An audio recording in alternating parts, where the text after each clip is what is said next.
여러분, 성탄절은요, 기쁨의 날입니다. 정말 우리 안에 이 성탄절에 기쁨이 있으신 그런 축복이 있었으면 좋겠어요. 어린아이들에게 물어봤어요. 성탄절이 왜 기쁘냐 물어보니까 어린아이들이 그러더라고요. 선물 받는 날이잖아요, 목사님. 그러더라고요. 어린아이들은 선물 받아서 기쁜 것 같아요. 청년들에게 물어보면 성탄절이 왜 기쁩니까? 라고 물어보면 청년들은 뭐라고 하는가 하면요, 이 놀기 좋은 날이잖아요. 그죠? 연애하기 좋은 날이잖아요. 그렇게 생각을 한다고 해요. 직장 다니는 사람들한테 물어보면 성탄절이 왜 기쁜 날입니까? 빨간 날이잖아요. 쉬는 날이잖아요. 공휴일이잖아요. 그죠? 그런 의미로 따지면 올해는 성탄절이 주일이어서 별로 기쁘지 않는 날이 될 수도 있을 것 같다는 생각이 들었어요. 물론 그런 기쁨들도 중요한 기쁨이지만 진짜 기쁨이 있다는 사실을 여러분 기억하셨으면 좋겠어요. 어떤 분은 그러더라고요. 목사님, 어렸을 때는요, 성탄절이 참 기뻤던 것 같아요. 그런데 이제 나이가 드니까요, 성탄절이 무덤덤해지는 것 같아요. 그러시더라고요. 저도 곰곰이 생각을 해봤어요. 어렸을 때 성탄절을 생각해보니까 참 기뻤더라고요. 한 11월 정도만 되면 성탄절이 막 기다려져요. 성탄절날 교회에서 발표해야죠. 저는 모태신앙이거든요. 그래서 어렸을 때부터 교회를 뗄래야 뗄 수 없는 그런 삶 속에 살았는데, 성탄절 되기 한 11월 달 되면요, 성탄절을 준비하면서 발표회도 준비하고 연극도 하고 찬양도 준비하고 합창도 하고 막 이렇게 막 준비했어요. 그래서 11월 달부터 열심히 교회를 들락날락 거리면서 성탄절을 준비했어요. 성탄절이 너무너무 기쁘고 기다려졌던 것 같아요. 성탄절날 성탄전자 때 발표도 하고 연극도 하고 나서 끝나고 나면요, 다 모이라 그럽니다. 그러면 그때 중고등학생 때 막 모이면요, 이제 그 교회 형 오빠들하고 같이, 형 누나들하고 같이 놀아요. 뭐 하고 노는가 하면요, 369 뭐 사치기 사빠뽕 뭐 이런 노래 하면서요, 밤새도록 놀아요. 그냥 노는데 그게 좋은 거예요. 맨날 집에만 있다가 교회 와서 밤새도록 이렇게 여학생들하고 같이 또 형들하고 또 그렇게 같이 노니까 너무 좋은 거예요. 그렇게 막 놀다가 시간이 되면요, 선물 교환합니다. 그래서 5,000원 이하로 선물을 사오면요, 선물을 여학생들하고 교환을 하는데요, 마음속으로 기도합니다. 하나님, 정말 저 예쁜 여학생 선물을 제가 받게 해주십시오. 그렇게 기도하는데 한 번도 그렇게 된 적은 별로 없었던 것 같아요. 그리고 11시 반이 딱 되면요, 이제 새벽송을 돌기 시작해요.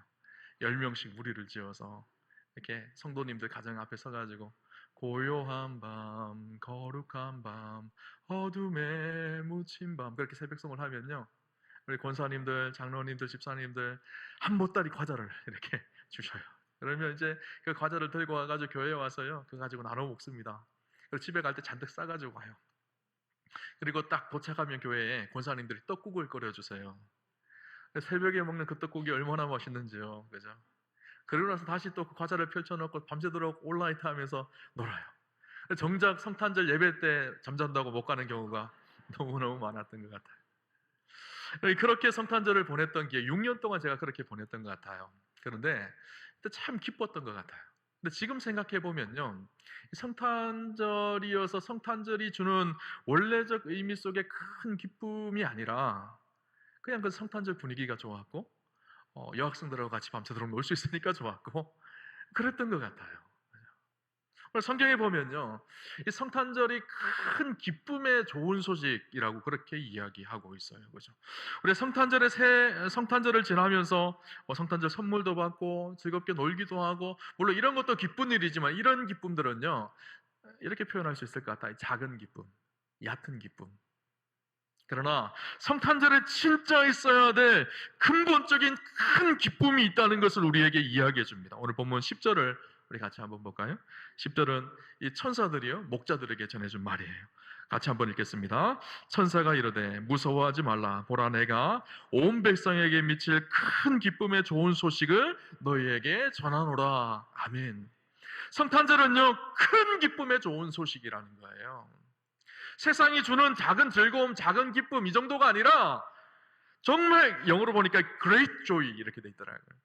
위대한 기쁨, 큰 기쁨, 놀라운 기쁨, 그날이 바로 성탄절이라는 거예요. 마치 장기려 박사님이 얘기했던 것처럼 이것도 기쁘고 저것도 기쁘지만 그 모든 것을 덮어버릴 수 있는 가장 위대하고 큰 기쁨이 있는 날이 바로 성탄절이라는 거예요. 저는 축복하기를 우리와 함께 성도님들이 이번 성탄에 그 큰 기쁨을 회복하는 축복이 있으시기를 주님 이름으로 축원합니다. 그 큰 기쁨이 무엇일까요? 왜 천사들은 목자들에게 큰 기쁨이 있는 좋은 소식이라고 그렇게 이야기했을까요? 큰 기쁨이 있는 첫 번째 좋은 소식인 이유는요, 바로 임마누엘의 은혜 때문입니다. 그렇죠? 마태복음에 예수님이 또 다른 이름이 나옵니다. 예수님의 또 다른 이름이 무엇일까요? 임마누엘이에요. 마태복음 1장 23절에 보면 보라 처녀가 잉태하여 아들을 낳을 것이요 그의 이름을 임마누엘이라 하리라 하였으니 이를 번역한즉 하나님이 우리와 함께 계시다 함이라. 하나님께서 저 하늘 위에 높은 곳에만 계신 것이 아니라 이 땅에 인간의 몸을 입고 우리를 찾아오셨어요. 그 찾아오신 하나님께서 오늘 우리와 동행하시고 함께 하시는 놀라운 첫 번째 역사가 바로 성탄절의 역사예요. 이 놀라운 은혜를 아는 사람은요, 기쁨이 있는 거예요. 하나님이 우리와 함께 하시고 하나님이 인간의 몸을 입고 사람이 되셔서 이 땅에 오셨고 그 하나님이 오늘 우리 안에 거하시고 함께 하시는 임마누엘의 축복을 누리는 날이요, 바로 성탄절인 거예요. 여러분, 임마누엘을 진짜 누리는 사람은요, 마음속에 기쁨이 있는 거예요. 성탄절을 할 때 성탄절을 보내며 감격이 있는 거예요. 오늘 우리와 함께 하시는 그 하나님의 은혜 때문에. 그죠? 한 교회 학교에서 이런 일이 있었다고 합니다. 이 교회 학교 선생님이 성탄절을 보내면서 그 반 아이들에게 너희들 이번 성탄절을 보내면서 갖고 싶은 선물이 무엇이니? 라고 물었어요. 그래서 어떤 아이는 핸드폰을 갖고 싶어요, 어떤 아이는 뭐 게임기가 갖고 싶어요, 막 이런 얘기를 했어요. 그런데 그 반 아이 중에 아빠가 없는 한 아이가 있었어요. 그 아이가 선생님에게 이렇게 얘기하는 거예요. 저는 선생님, 아버지가 보고 싶어요. 제가 너무너무 힘들고 어려울 때 항상 아버지 사진을 꺼내서 보는데 성탄절 하루라도 아버지가 내 앞에 나타나셔서 그 아버지를 보면 너무너무 좋을 것 같아요. 그러니까 선생님이 너무너무 안타까워서 그 아이를 끌어안아줬어요. 근데 끌어안아주면서 하나님의 마음이 생각이 났어요. 아, 크리스마스가 바로 이런 날이구나. 사진 속에서 그냥 웃고 있는 아버지가 아니라 얘야, 나도 너를 사랑하고 보고 싶었단다 하면서 사진 밖으로 튀어나와서 안아주고 우리와 함께 하시는 그 아버지 하나님을 누리는 날이구나. 그래서 그 아이에게, 또 아이들에게 성탄절의 의미를 설명해 주었다고 합니다. 성탄절은 바로 그런 날이에요. 위대하신 하나님이 우리와 함께 하고 싶으셔서 임마누엘로 이 땅에 찾아오신 날, 그 은혜와 감격과 기쁨을 누리는 날. 그리고 성탄절은요, 그래서 기뻐할 수밖에 없습니다. 성탄절에 임마누엘의 기쁨을 회복하시는 축복이 있으시기를 주님 이름으로 축원합니다. 또 한 가지 성탄절이 기쁜 이유가 있습니다. 예수님께서 우리를 구원하기 위해서 오셨기 때문이에요. 그 구원의 기쁨과 은혜를 누리는 날이 바로 성탄절인 거예요. 그죠? 오늘 본문을 봅시다. 천사가 목자들에게 말해준 그 기쁨의 좋은 소식이 무엇인지를 이야기해 줍니다. 11절에 보니까 오늘 다윗의 동네에 너희를 위하여 구주가 나셨으니 곧 그리스도 주시니라, 그렇게 고백하고 있어요. 너희를 위해서 구주가 나셨다는 거예요. 이 구주라는 말은 구원자라는 말입니다. 치료자, 회복자라는 말이에요. 이 구호주라는 말이에요, 헬라어로는 소테르라는 단어입니다. 소테르라는 의미가 무엇인가 하면 질병이나 위험으로부터 구하다라는 말이에요. 우리가 코로나로 인해 참 많은 힘든 시간을 보냈어요. 거의 3년 동안 꽁꽁 묶여서 성탄절 예배도 잘 못 드리고 2년 동안은요, 힘들게 어려운 시간을 보냈어요. 근데 코로나가 이제 점점 이렇게 끝나가죠. 엔데믹이라고도 하죠. 그죠? 점점 끝나가고 우리가 비록 마스크를 쓰고 있지만 함께 예배도 드리고 점점 코로나가 사라지는 것은 아니지만 완전히 우리가 방어할 수 있는 것은 아니지만 통제할 수 있는 상황이 되어졌어요. 그렇게 되어진 중요한 이유 한 가지가 있습니다. 무엇 때문일까요? 백신 때문이에요. 백신. 여러분, 백신 맞고 어느 정도 이제 코로나가 컨트롤이 되어지는 상황 속이 되어졌어요. 백신이 있기 때문에 우리 코로나를 좀 극복할 수 있는 길들이 열려졌잖아요. 그죠? 그런데 오늘 우리 안에 무서운 질병이 우리 안에 있습니다. 사실 영적인 질병이 있죠. 죽음이라는 질병이에요. 죄와 사망이라는 질병이에요. 이건 아무도 해결할 수 없는 질병이었었어요. 그러나 이 죄와 사망의 백신이 나왔어요. 코로나 백신은 맞아도 또 걸리기도 해요. 그러나 이 죄와 사망의 질병을 해결할 수 있는 예수 그리스도의 십자가의 백신이 우리 가운데, 이 땅 가운데 임하는 사건이 바로 성탄절입니다. 그래서 예수 그리스도 안에서 우리의 영원한 생명을 얻게 되어지죠. 이것이 소테르예요. 죄와 죽음에서 영원한 생명을 얻게 하는 구원자. 여러분, 만약에 내가 죽음의 병에 걸렸다고 생각을 해보세요. 어느 날 몸이 아파서 병원 갔는데 암 말기라고 판정을 받아보세요. 수술을 해도 안 됩니다. 그러면 어떨까요? 괴롭습니다. 그때부터 고통스럽죠. 그런데요, 누군가가 알약 하나만 딱 먹으면 암이 치료되어지는 약을 개발했다고 생각을 해보세요. 감격할 거예요. 아마 전 재산을 들여서도 그 약을 하나 사서 아주 기뻐하고 행복해 할 거예요. 그죠? 근데 이 암보다 훨씬 더 무서운 질병이에요. 죽음이라는 질병이에요. 사망이라는 질병이에요. 인간의 힘으로 도저히 해결할 수 없는 이 질병을 해결하기 위해서 하나님이신 그분이 인간의 몸을 입고 이 땅에 오신 날, 바로 이 날이요, 성탄절인 거예요. 그분이 우리의 소테르 구원자이세요. 우리의 구원자가 되셔서 우리의 모든 죄악과 사망의 저주를 깨뜨리고 생명으로 인도하시는 놀라운 구원의 역사를 경험하는 그 구원의 기쁨이 있는 날, 이 날이 성탄절인 거예요. 그죠? 이 소테르라는 단어는요, 당시에 로마 황제에게 쓰여졌던 단어라고 해요. 로마 황제가 전쟁에 나가서 승리하고 돌아오면요, 그를 향해서 구원자 소테르라고 고백했다고 합니다. 왜냐하면 저 적들에게서부터 우리를 구원하고 지켜준 구원자라는 의미예요. 그죠?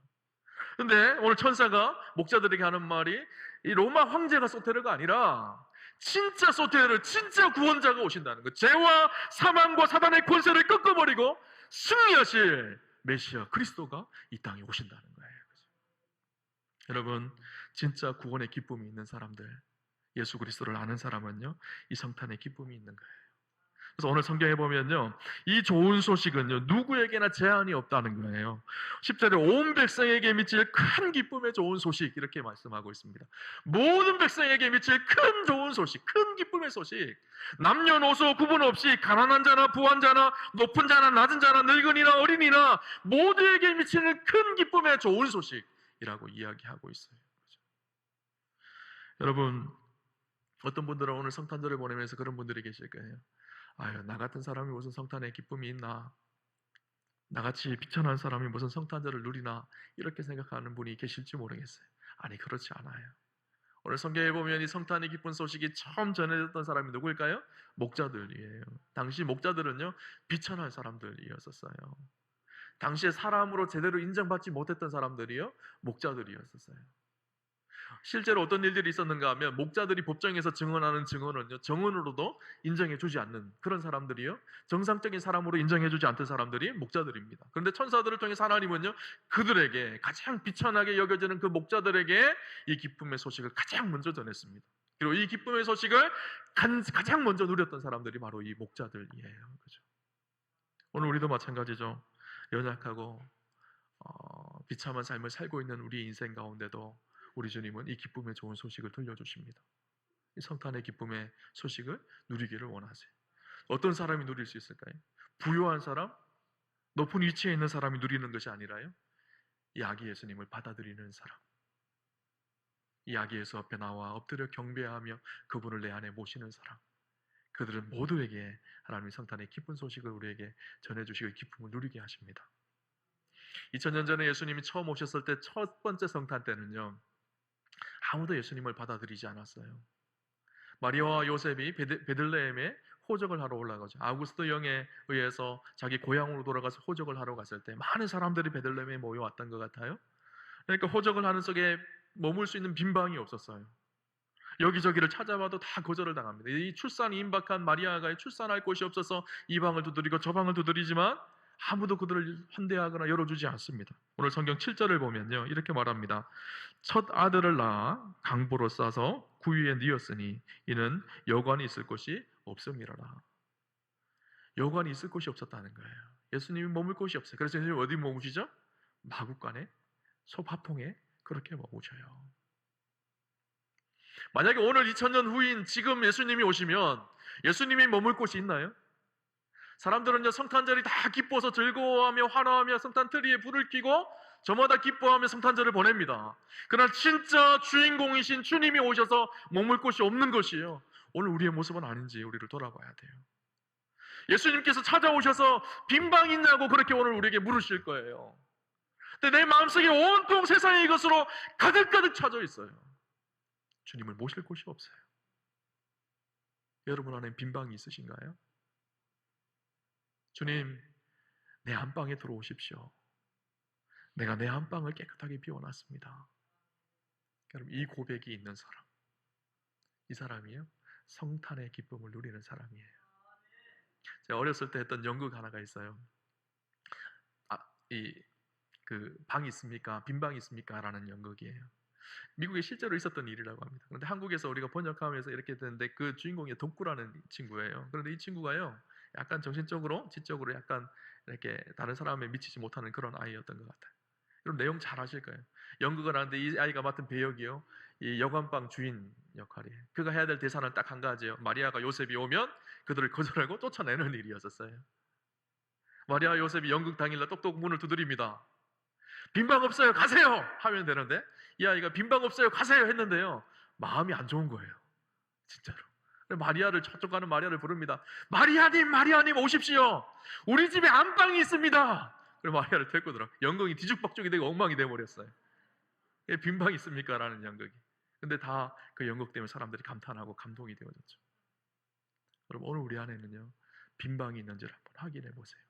주님이 머물 수 있는 빈방. 세상에 이것저것으로 가득 차서 온통 복잡하고 혼잡한 내 삶은 아니지.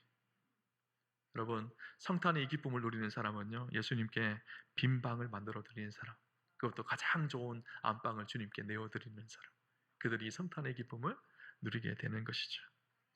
마지막 세 번째 우리가 기뻐해야 될 이유가 있습니다. 무엇인가 하면요, 주님은 진정한 평화를 주시기 위해서 이 땅에 오셨기 때문이에요.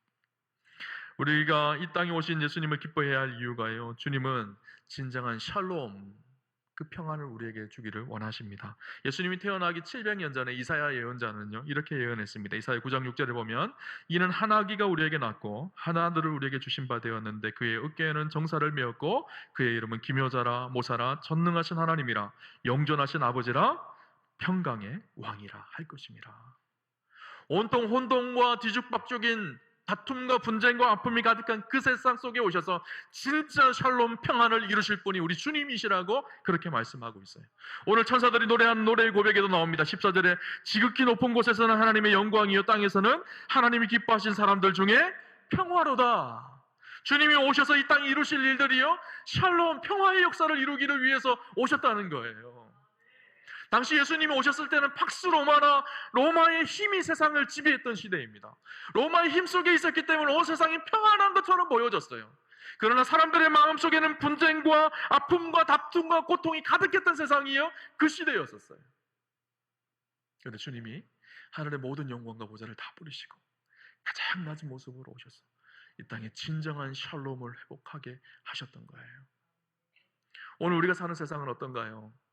마치 팍스 로마나의 시대처럼 세상이 겉으로 봤을 때는 평안한 것 같아 보입니다. 그러나 사람들의 마음속에 온통 상처와 아픔과 고통의 눈물이 가득한 곳이 이 세상이에요. 분쟁과 다툼이 끊어지지 않고 전쟁이 끊어지지 않는 곳이 이 세상입니다. 여러분, 남북관계를 보십시오. 끊임없이 대치하고 총칼을 겨누며 핵을 개발하고 미사일을 쏘고 끊어지지 않을 것 같은 이 긴장관계가 계속 이어지고 있어요. 남북관계뿐만 아니라 작은 땅덩어리 대한민국을 보세요. 동서가 얼마나 갈라져 있고, 여와 야, 진보와 보수, 또 세대 차이의 갈등이 있고요, 또 성별 차이의 갈등이 있고요, 수많은 다툼과 아픔과 분쟁이 가득한 곳이요, 이 세상이에요. 멀리 세상까지 가지 않아도요, 오늘 우리 교회 안에도요, 다툼과 아픔과 눈물이 가득합니다. 우리 가정 안에서도요, 다툼과 눈물과 분쟁이 가득한 곳이 이 세상이에요. 여러분, 성탄절을 잘 보내는 방법은요, 오늘 우리 가운데 샬롬으로 임하신 그 은혜 불 붙들고 우리 안에요, 이 샬롬을 실현해 가는 거예요. 분쟁이 있고 다툼이 있고 아픔이 있는 곳에 가서 평화의 관계를 만들어주고 회복하게 하는 거. 성탄절에 가족들과 식당 가서 맛있는 것도 드시고 좋은 식당도 가고 그러시겠죠. 물론 그렇게 하시면 좋을 것 같아요.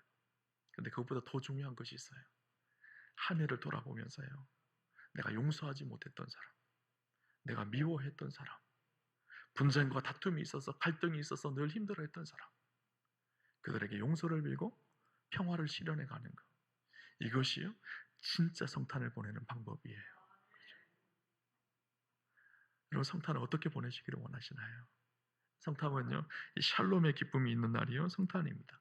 1차 대전 차디찬 겨울에요 이런 일이 있었다고 합니다. 독일과 연합군이 서로 치열한 전투 속에 대치 상황 속에 있었어요. 한 작은 강을 두고 서로 치열하게 싸우고 있었어요.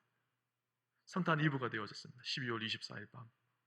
어디선가 총소리 한 번만 들려도 다시 전투가 막 일어날 것 같은 그런 살벌한 긴장 관계 속에 있었어요. 그런데 연합군의 한 병사가 소나무 트리를 만들기 시작했어요. 작은 소나무 트리를 만들어서 그곳에 불을 밝혔습니다. 그리고 혼자서 조용하게 성탄 캐롤을 불러요. 고요한 밤, 거룩한 밤, 어둠에 묻힌 밤. 근데 이 캐롤이요, 적막하고 고요한 그곳에 조용한 캐롤이 흘러가기 시작하니까요, 저쪽 반대편에 있던 독일 병사가요, 그것을 조용히 따라 부르기 시작하는 거예요. 점점 이것이 확산되어져서요, 연합군과 독일군 전체가 그 밤에, 그 살벌한 밤에, 적막한 밤에 다 같이 캐롤을 부르기 시작해요. 놀라운 일이 일어난 것이죠.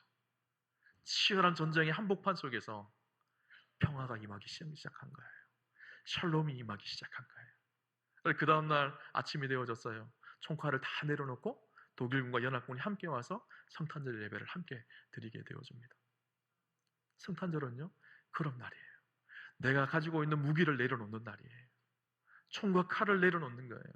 내 마음속으로 들고 있는 나의 마음의 무기들, 나의 입술의 무기들을 내려놓고 하나님의 평화를 실현하는 날, 이 날이요 성탄절입니다. 그리고 세상에 가장 강력한 무기가 뭔지 아세요? 원자폭탄인가요? 세상에 가장 강력한 무기는요, 평화라는 무기예요. 평화라는 무기를 이길 수 있는 무기는 아무도 없습니다. 원자폭탄을 개발한 사람이요, 오펜하이머라는 박사라고 합니다. 미국 의회에 초청을 받아서 그가 이야기를 하다가 한 의원이 물었습니다. 원자폭탄이 세상에서 가장 강력한 무기라고 하는데 원자폭탄보다 더 강력한 무기가 있습니까? 라고 물으니까 오펜하이머 박사가 웃으면서 이렇게 얘기했다고 합니다. 하하하, 있죠. 바로 평화라는 무기입니다. 평화라는 무기가 있으면 원자폭탄도 꼼짝하지 못합니다. 여러분, 성탄을 보내면서요, 우리 안에 진짜 샬롬의 평화가 있는지를 한번 돌아보세요. 하늘을 돌아보면서 내가 미워했던 사람, 사랑하지 못했던 사람, 갈등과 분쟁을 일으켰던 사람, 그들에게 찾아가서 용서를 구하고 샬롬을 구하는 은혜가 있으셨으면 좋겠어요. 그것이 성탄을 살아가는, 성탄의 기쁨을 누리는 삶의 진짜 삶이라는 사실을 여러분 기억하셨으면 좋겠습니다. 여러분, 성탄절을 보내며 진정 큰 기쁨이 회복되어지는 축복이 있었으면 좋겠습니다.